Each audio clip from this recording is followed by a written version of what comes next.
Hay gente que cree que a Putin se le puede dar el beneficio de la duda y hay gente que cree además que la orden de captura que se ha lanzado en su contra es un saludo a la bandera, porque sí, una orden de captura. ¿Y quién lo captura? Bueno, pero ese hombre con tanto poder, ¿quién lo va a capturar? Y resulta ser que hay antecedentes, que hay otros casos donde personas con muchísimo poder que estaban todavía ejerciendo el poder fueron pedidos por la Corte Penal Internacional y terminaron en manos de los jueces y metidos en un calabozo. ¿Pasará eso con Vladimir Putin? ¿Qué es lo que está pasando ahorita? ¿Dónde está el juicio? ¿De qué se lo acusa? ¿Para dónde va todo esto? De eso vamos a hablar en este segundo segmento de Fuera de Orden sobre Putin y la Corte Penal Internacional detrás de él.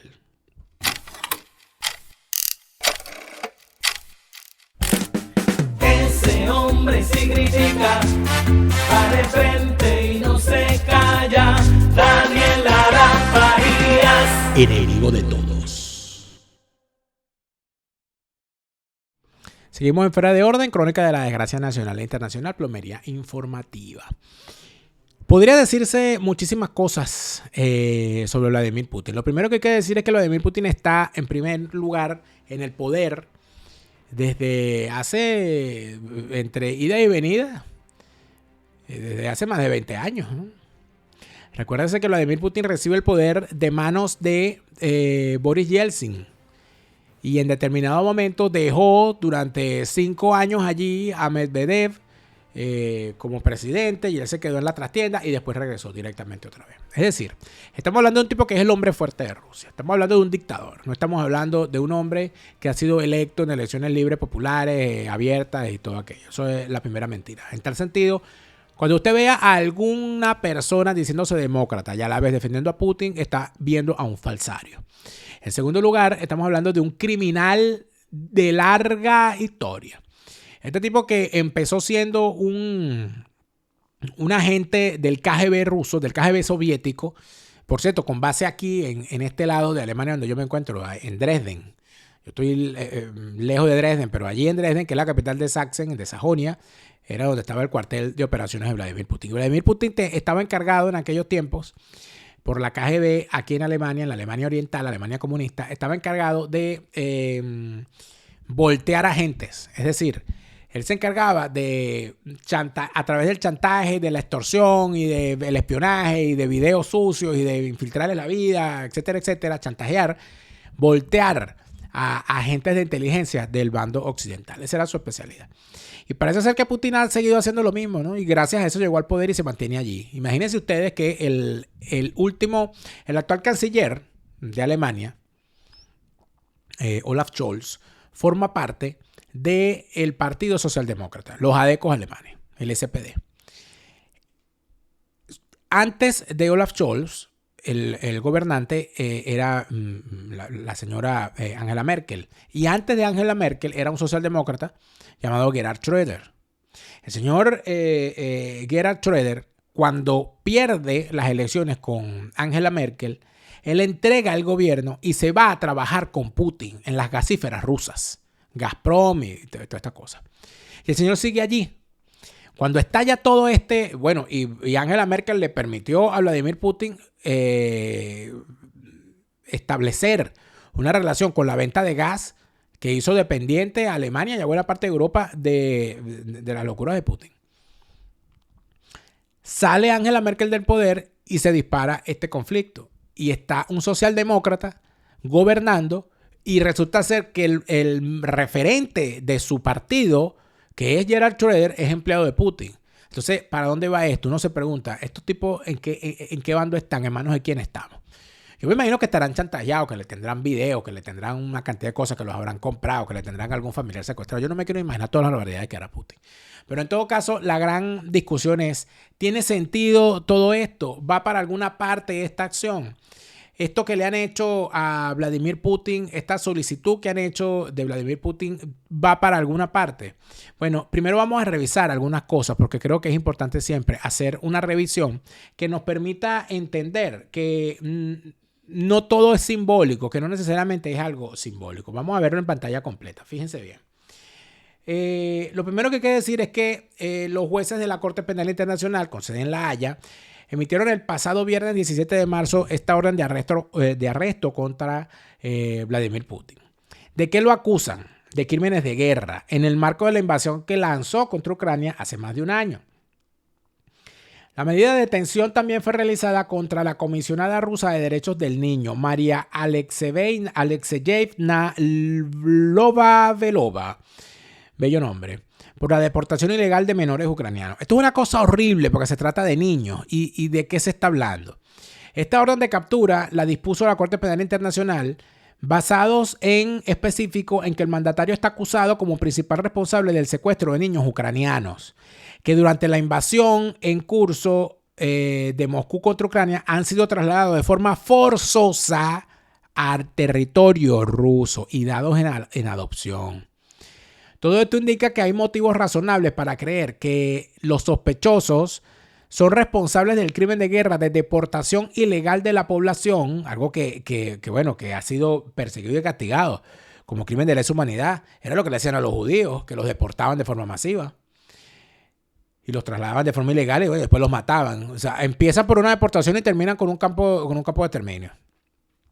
Y por supuesto, horrible en perjuicio de niños ucranianos. El gobierno ruso, por supuesto, reaccionó en tono desafiante al asegurar que la medida es insignificante. Todo esto indica, según Rusia, que eso no tiene ningún significado para el país, incluso desde el punto de vista legal. Eso lo dijo la portavoz del ministerio. Pero fíjense, esta mujer, hermosa esta tipa, ¿no? Bella pero mala. Esta tipa es la responsable del rapto masivo de menores. Y por eso también han emitido una orden de arresto contra ella. Y esta no tiene tanto poder. Esta es la famosa María Alexeyevna Lobavelova. Esta señora declaró, al conocer la decisión, que el pronunciamiento del tribunal valida su trabajo para ayudar a los niños de nuestro país. Esta es caretabla, esta es como Cilia, pero bonita, ¿no? No, la tipa es bella, pero mala. Ella es la cara visible del traslado del traslado masivo de menores. Es decir, ella es la que se ha encargado de las deportaciones, de los secuestros, porque son secuestros. Niños y adolescentes, según las investigaciones de la CPI, los han enviado a campos de reeducación para convertirlos en ciudadanos rusos. Muchos de ellos proceden de orfanatos o de casas de acogida de la nación invadida, es decir, niños que quedaron huérfanos por la guerra, niños que son ucranianos. Imagínate tú esta desgracia, chico. Esta mujer promueve en la televisión local la adopción de esos niños. De hecho, el pasado febrero anunció que adoptó, entre comillas, a un niño de Mariupol, una de las primeras ciudades ucranianas que cayeron en manos de las tropas invasoras y que se mantienen bajo ocupación. Y los bombardeos contra Mariupol han sido una cosa horrorosa, una cosa horrenda. ¿Ha pasado esto antes? Mira, este personaje que está aquí, este es una basura, Ratko Mladic. Este es uno de los peores asesinos de los tiempos contemporáneos. Esta lacra fue el causante este es un líder de un grupo paramilitar llamado Estado Mayor del Ejército de la República Srpska. Esta lacra era jefe de un grupo paramilitar de serbios en Bosnia. Y él se encargó de ejecutar la famosa masacre de Srebrenica. Personalmente se encargó de dirigir la masacre de Srebrenica, donde entró a ese pueblo, se llevó a todos los varones, niños incluidos, y los asesinó a todos en el marco de la guerra en Yugoslavia.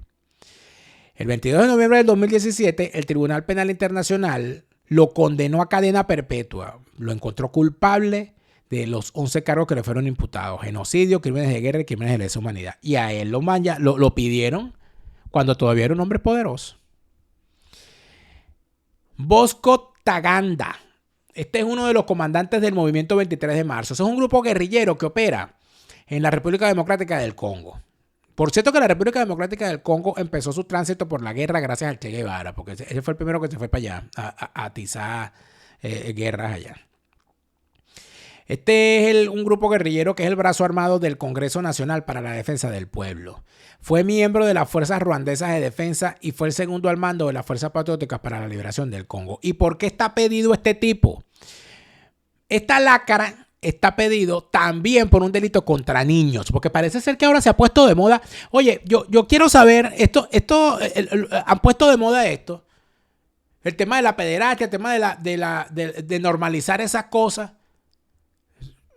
O sea, yo no me explico. O sea, en España es un escándalo las cosas que están haciendo. Normalizar la sexualidad infantil, los abusos sexuales. Es una cosa que uno no se explica lo que están haciendo. Bueno, esta lacra, este bicho está pedido, mira, por reclutar niños menores de 15 años para usarlos en la guerra. Eran niños que inclusive los sometían a vejámenes, los sacaban de sus hogares, los metían a consumir droga para que fuesen más eficientes como asesinos. Esta lacra o sea, se emite una orden de captura en el 2006, cuando era superpoderoso. Y el tipo en el 2013 se entregó en la embajada de Estados Unidos porque estaba tan cagado por lo que le podía pasar que se entregó. Él dijo que se entregaba para evitar la pena de muerte, porque en la corte penal no existe la pena de muerte. Pero si lo agarraban en el Congo, ahí sí lo iban a matar, porque perdió la guerra. Lo condenaron a 30 años de cárcel. Ese no sale más nunca. Se va a salir como Chávez, muerto. Esta basura que ven aquí en pantalla es Charles Taylor. Charles Taylor es un político, pero en realidad es un delincuente.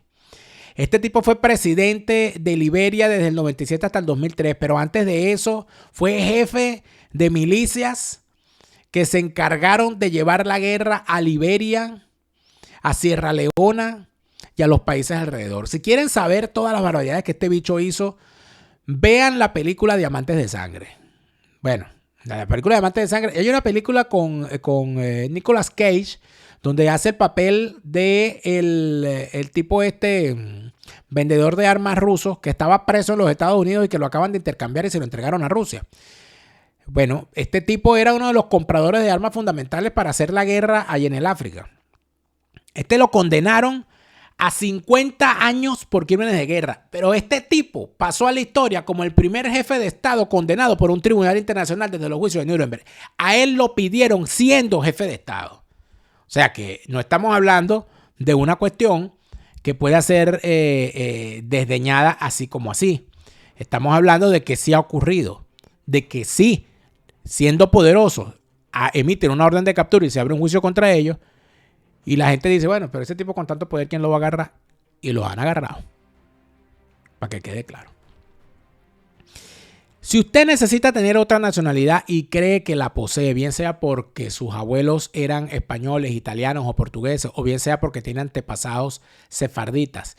Si usted ya está en un país de estos que les nombré y tiene que convalidar sus estudios para ejercer su carrera, tiene que hablar con María Consuelo Míguez, que además de eso le va a certificar sus antepasados sefarditas para la obtención de la nacionalidad portuguesa, la nacionalidad española, y para tener acceso además a la ley de memoria histórica democrática y obtener la nacionalidad española. María Consuelo Míguez es la persona para asesorarla. Agente autorizada de Cefar Universal. Comunícate con María Consuelo Míguez, que tus ancestros te quieren libre. Si se trata de entender el proceso de migración, tienes que entender que todas las experiencias son válidas para comprender lo que significa migrar. Porque la migración sabemos cuándo comienza, pero no sabemos cuándo termina. Y es un proceso que empieza desde adentro, y yo lo veo de esa manera, que también es la manera como lo ve Wilmer Lizardo, que lo ha escrito en su libro Una vida en 5 años, que está a la venta a través de Amazon a nivel mundial. Una vida en 5 años, el libro que todo migrante debe leer. Cómpralo ya en Amazon a nivel mundial. Wilmer Lizardo te cuenta su historia. Vogue and Handbag. Vogue and Handbag es la tienda online para la compra de carteras y accesorios de las mejores marcas. No tienes que viajar a las grandes capitales para conseguir esa cartera, ese accesorio de la marca que tú prefieres. Con Vogue Handbag puedes hacerlo a través de su página web, voguehandbag.com. voguehandbag.com te permite comprar esa cartera y ese accesorio a nivel mundial y, por supuesto, tenerlo en la comodidad de tu hogar. Comunícate con ellos, voguehandbag.com. ¿Vamos a Escocia o no vamos a Escocia? Yo quiero ir a Escocia. Quiero ir a Escocia, pero que me lo cuenten todo en español para poderlo comprender. Quiero saber cuáles son los secretos escoceses. Quiero saber por qué hacen whisky. Quiero saber por qué la gaita. Quiero saber por qué esa falda, el kilt. Quiero saber por qué la reina Isabel le gustaba tanto ir a Balmoral. Quiero saber por qué los escoceses se quieren independizar. Eso me parece interesantísimo. Quiero saber aquellas cosas de las guerras de religión, de los estuardos y de todas esas cosas. Y por eso es que voy a hacer un viaje a Escocia con la gente de Hablemos de Escocia en castellano. Tus viajes en grupo, tus viajes en pareja, hasta de luna de miel, o tus viajes solo por allí. La gente de Hablemos de Escocia en castellano te lo prepara, comunícate con ellos. Profesional de la salud que se respete, profesional de la salud que debe tener sus propios equipos médicos, sus propios equipos para atender a sus pacientes, y eso te lo permite a nivel mundial la gente de Front Distribution. Front Distribution lleva a ti los equipos médicos que requieres para atender en cualquiera de tus especialidades médicas. Seas bioanalista, seas médico, seas odontólogo, seas veterinario, cualquier área de la profesión de la salud tiene a Front Distribution como aliados. Escríbeles info@frontdistribution.com. Tus pacientes lo merecen. Amigos, es evidente que hay muchas cosas que decir y muchas preguntas que hacer. Yo le he hecho muchas preguntas porque yo también tengo muchas dudas. ¿De verdad van a poder contra Putin? ¿De verdad esto va a servir de algo? Para todo eso hablé con el especialista en la materia, el doctor William Cárdenas, quien nos contó qué significa esta medida, cómo se puede ejecutar y hasta dónde puede llegar. A continuación, parte de la conversación que tuvimos con William Cárdenas. ¿Qué significa, doctor William Cárdenas, esta situación donde la Corte Penal Internacional solicita que se capture a Vladimir Putin? Bueno, yo creo que en lo que va del siglo XXI y en buena parte del siglo pasado, una noticia como esta adquiere una importancia, Daniel, trascendental, ¿no? Nosotros venimos funcionando como orden internacional de acuerdo a los criterios que se establecieron por la Carta de las Naciones Unidas después del fin de la Segunda Guerra Mundial, en el que se creó un Consejo de Seguridad con 15 miembros, 5 de los cuales son países muy importantes y muy poderosos y que tienen a su vez poder de veto. La orden de captura que dicta la Sala de Cuestiones Preliminares previa la formulación de cargos que hace el fiscal Karim Khan en contra de Vladimir Putin y una funcionaria de su mismo despacho que tiene el consejo, el cargo de presidenta, directora del Consejo de Derechos de los Niños, es una orden dirigida no contra cualquier jefe de Estado de la comunidad internacional, no contra cualquier jefe de Estado en activo de la comunidad internacional. Antes se habían librado órdenes de captura a jefes de Estado en activo, el caso de Omar Bashir, por ejemplo, jefe de Estado de Sudán, le dictaron una orden de captura como jefe de Estado en activo. Pero en este caso se está dictando una orden de captura contra uno de los jefes de Estado de los países más poderosos de la Tierra. Vladimir Putin es el presidente de la Federación Rusa y resulta que Rusia tiene un cargo dentro del Consejo de Seguridad, tiene un cargo como miembro permanente del Consejo de Seguridad y con derecho a veto. ¿Qué habrá ocurrido en la comunidad internacional para que esto se haya producido? Esto era inimaginable, por lo menos era inimaginable hasta finales de los años 80, cuando se vivió el desmoronamiento de la Unión Soviética como consecuencia de el glasnost y la perestroika. Pero aún así, bueno, pues las cosas no terminaban de quedarnos suficientemente claras acerca de cuál es el rol que está jugando la Federación Rusa en la comunidad internacional. Yo creo que esto ha quedado muy claro en el conflicto, en la agresión de Rusia contra Ucrania. Eso nos ha demostrado durante un año, un día sí y otro también, que ese país poderoso no ha podido con un país vecino pequeño que si establecías con los criterios de antes alguna comparación, era un país insignificante para la Federación Rusa. Pero la comunidad internacional se ha dado cuenta de la incapacidad y la incompetencia de las Fuerzas Armadas de la Federación Rusa para poder con Ucrania. Hay un señor, Volodymyr Zelensky, que se ha plantado, ¿no? Y con él se ha plantado el pueblo ucraniano. Y han enfrentado este conflicto con una entereza y con un valor admirable. Pero esto no solo lo ve la comunidad internacional. Esto lo están viendo los miembros del Consejo Permanente del Consejo de Seguridad de las Naciones Unidas. Estados Unidos, China, Francia y el Reino Unido, que son los que acompañan como miembros permanentes a Rusia ahí en el Consejo, se han dado cuenta y lo han visto, y además han visto que ha pasado el invierno, ese invierno donde hace muchos años naufragó Napoleón y en el siglo pasado naufragó Hitler. Bueno, y ha pasado el invierno y la situación no muestra cambios sustanciales. Entonces yo creo que la importancia es trascendental. El fiscal de la Corte Penal Internacional, vistos los crímenes que además son los más evidentes, ¿no? O los más sensibles, digo. Esto es la punta del iceberg, ¿no?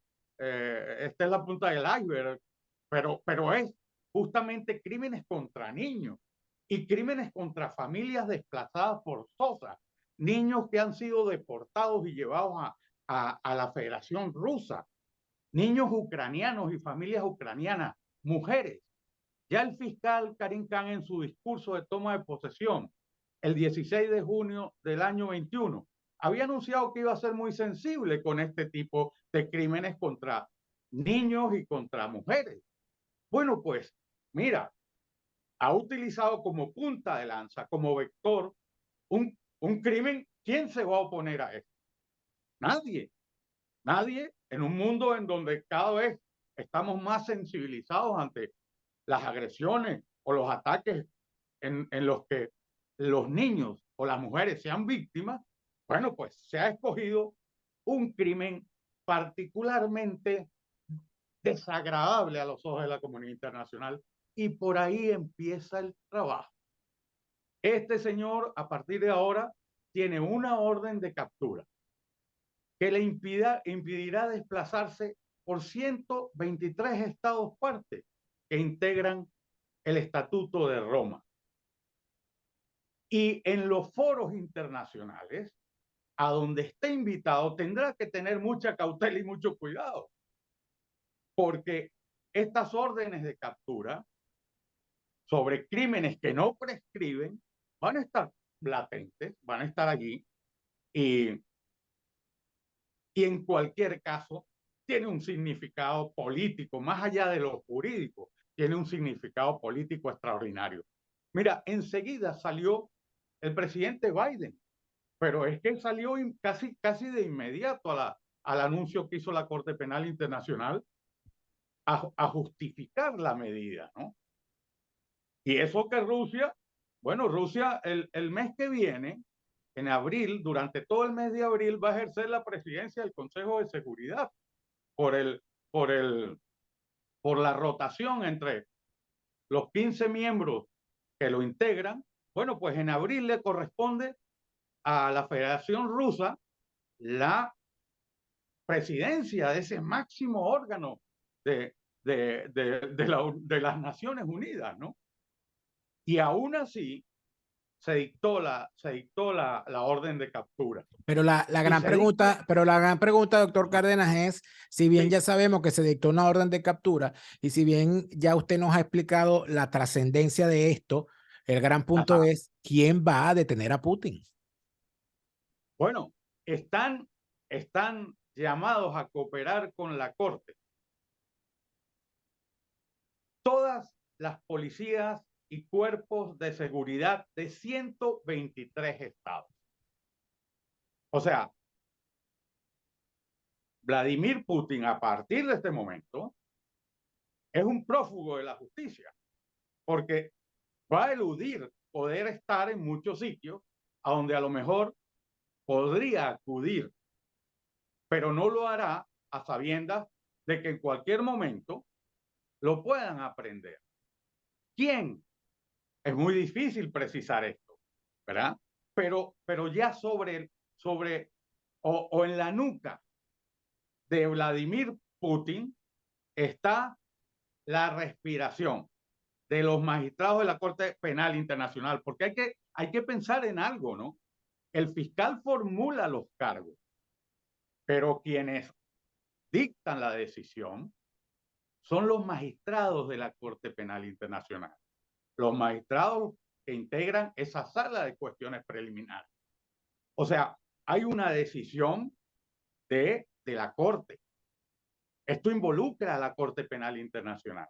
Entonces ya, Pero seguimos con la sí, duda, doctor Cárdenas, ajá, porque si este señor es quien es un jefe de Estado. Ya hemos visto otros casos de condenas como esta. Usted nos señalaba precisamente de Omar Bashir del Sudán, pero Omar Bashir no lo fueron a buscar a Sudán, que yo recuerde. En el caso, no, en el caso particular que recordemos de Slobodan Milosevic, de los criminales de Serbia o de Charles Taylor, cayeron y luego de caer del poder es que fueron procesados y capturados.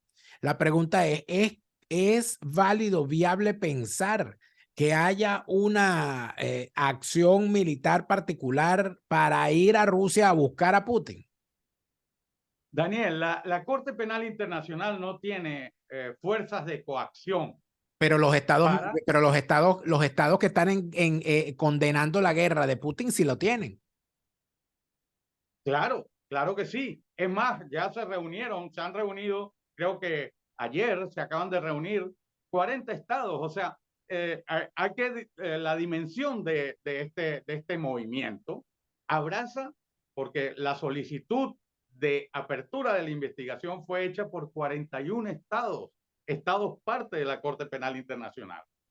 Estados, muchos de ellos que se han comprometido a aportar recursos para que la investigación avanzara, ¿verdad? Entonces, tú me preguntas, quién va a materializar la detención? Bueno, es muy difícil esa hipótesis, imaginarnos esa hipótesis en la que un comando se traslade a detener a Putin en Rusia. En Rusia no, pero en 123 estados por donde pueda circular, sí, Pero ¿verdad? el hecho de que estemos en medio de una guerra, Uh que -huh. además de eso no estamos hablando de cualquier país, estamos hablando de una potencia nuclear.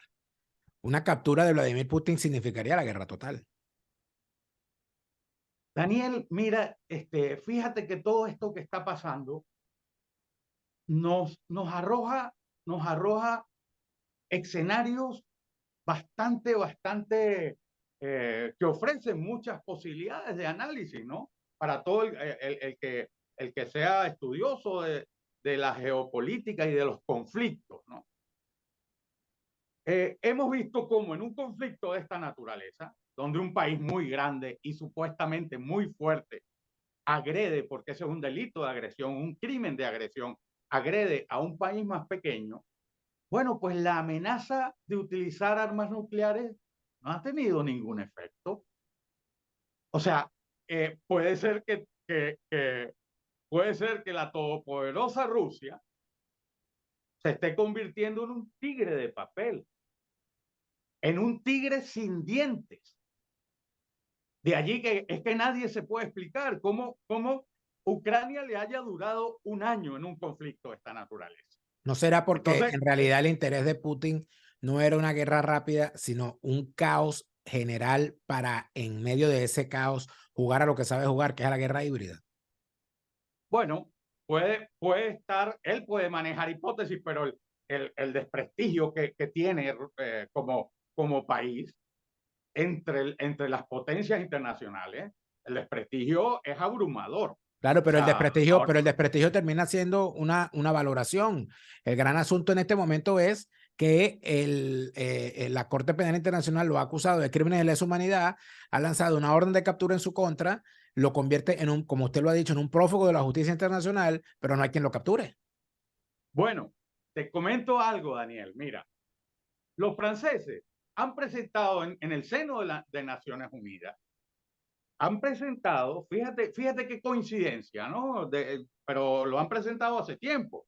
Y eso se viene discutiendo en el seno de Naciones Unidas, una propuesta para que en los casos en los que se cometen crímenes contra la humanidad, no opere el veto de los 5 estados que lo poseen en el seno del Consejo de Seguridad. Mira qué situación tan curiosa. O sea, es hasta ahora es una propuesta. Pero imagínate que lo que está ocurriendo ya no es que es un miembro de Naciones Unidas el que ha estado violando los derechos humanos y cometiendo crímenes de guerra, concretamente, contra otra nación, contra el pueblo de otra nación.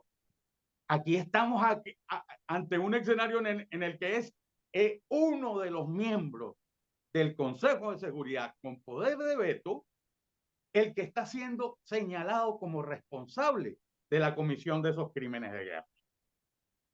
O sea, hay un mundo que está desplazándose, y ahora mismo yo no me atrevería a pronosticar, a hacer algún tipo de pronóstico. Ahora mismo podemos tal vez especular qué sé yo, al camino que pueda tomar esto, pero lo cierto es que este paso es inédito.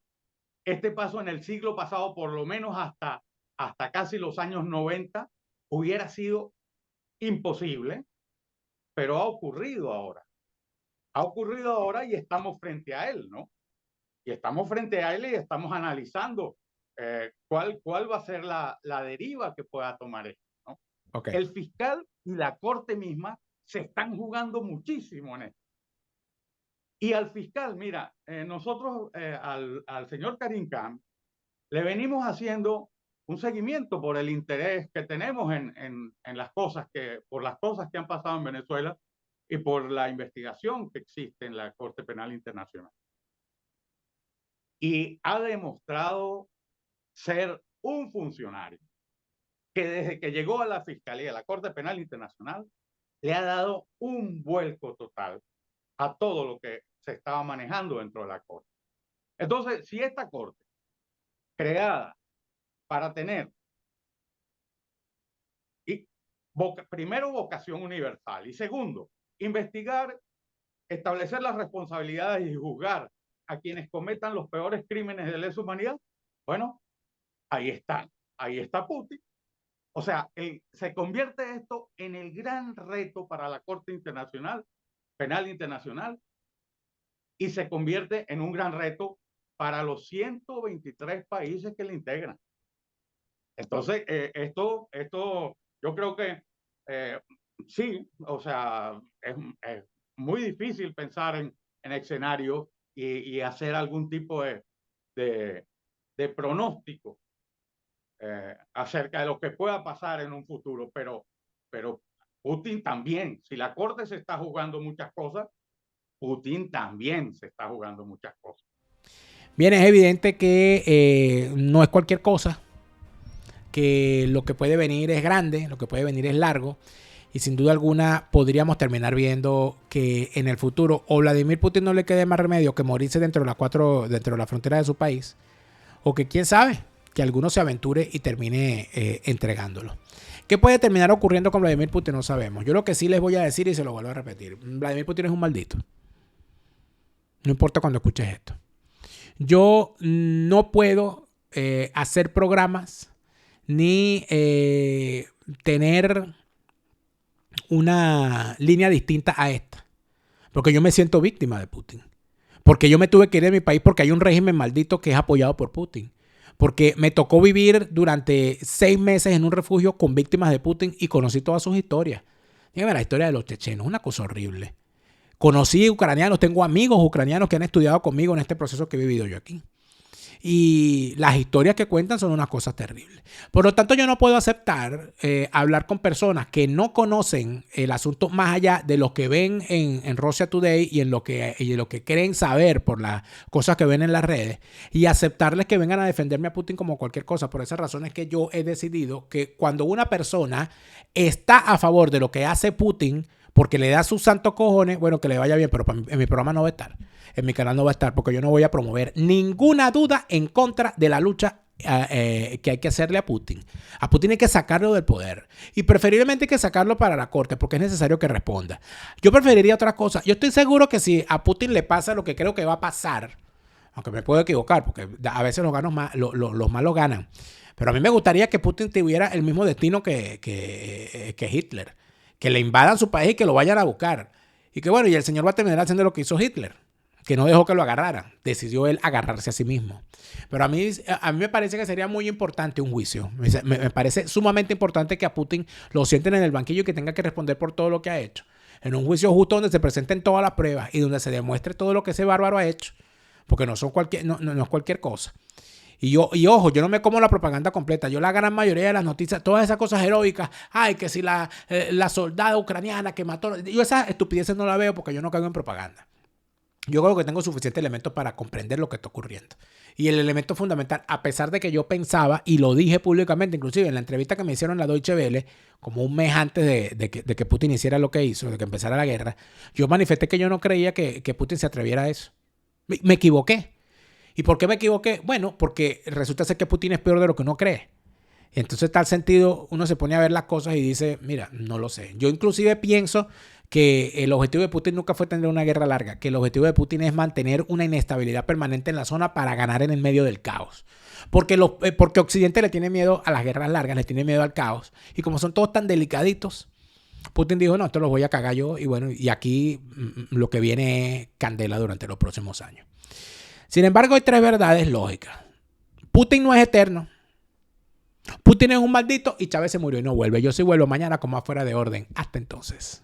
Te lo repite, Lara Farías, Chávez se murió y no vuelve. No te deprimas, siente alegría, escucha bien lo que te estoy diciendo. Te lo repite, Lara Farías, Chávez está en el infierno.